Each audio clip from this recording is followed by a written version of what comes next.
Franco, nimekuwa sikuelewi siku hizi mwanangu. Sasa hivi unionyeshe majibu ya shule mwanangu, na nikijaribu kuuliza unanijibu majibu tofauti tofauti. Sasa leo naomba uniambie jibu la mwisho lenye nitakuelewa chenye wataka. Mama, kitu cha kwanza kabisa, mtoto anapofika umri wa miaka 18 huwa anahitaji uhuru wa kuachiwa ili afanye maamuzi yake binafsi. Ukiwa unamaanisha nini? Mama, sina cha kumaanisha zaidi ya kukwambia siku zote ng'ombe lazimishi kunywa maji. Kizazi cha sasa ni kizazi cha shetani. Kwa sasa wazazi wengi wanang'ang'ana ili kuwapa watoto wao malezi bora. Ila mwisho wa kwisha utamkuta mtoto yamtamkia mzazi wake maneno machafu sababu hakutimiza ndoto za mtoto. Na mimi nisingependa tufikie huko mama wangu. Kwa hiyo cha kufanya mimi na shuleni saa hii ni basi. Mimi mpaka hapo sina usemi. Na nikuulize, hizi ndoa za mapema kwa vijana wadogo zinasababishwa na nini? Mama, kama nilivyotangulia kusema kuwa kizazi cha sasa ni kizazi cha shetani. Sasa utamkuta mtoto wa miaka 5 naye ana mchumba wake. Huu ni kama ugonjwa uliosambazwa kupitia baridi. Kwa hiyo imekuwa tatizo kubwa kwa wazazi kwa sababu mabinti wengi sasa wanazalia nyumbani. Hata inapofika wakati wa kuolewa inakuwa kashakuwa ex wa mtu tayari. Kwa hiyo ni sisi kama vijana tujue kujilinda. Sawa, mimi mpaka kufikia hapo sina usemi tena.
Mike. Poa.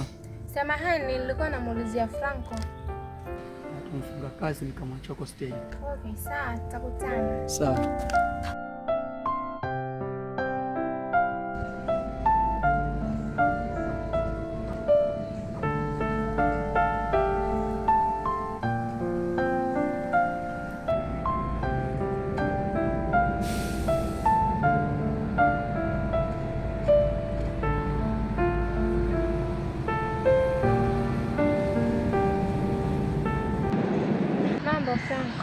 Poa vipi? Poa. Franco, naomba kuongea naye kama utojali. Sasa ama baada ya hapa?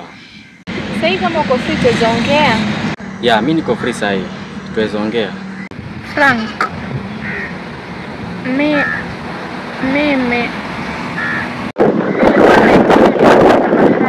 kuna mzigo nimetoa na sehemu yenyewe inatisha. Nataka niende na wewe.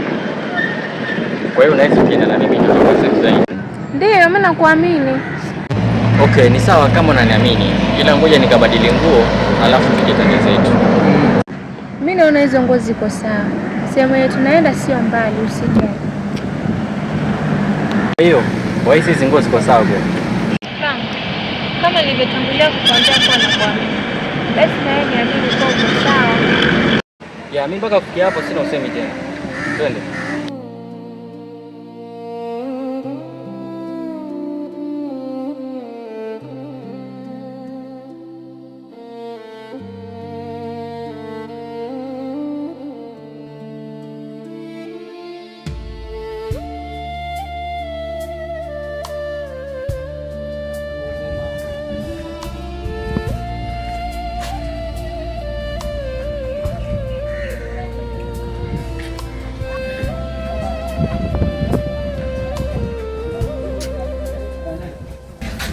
Vipi bro?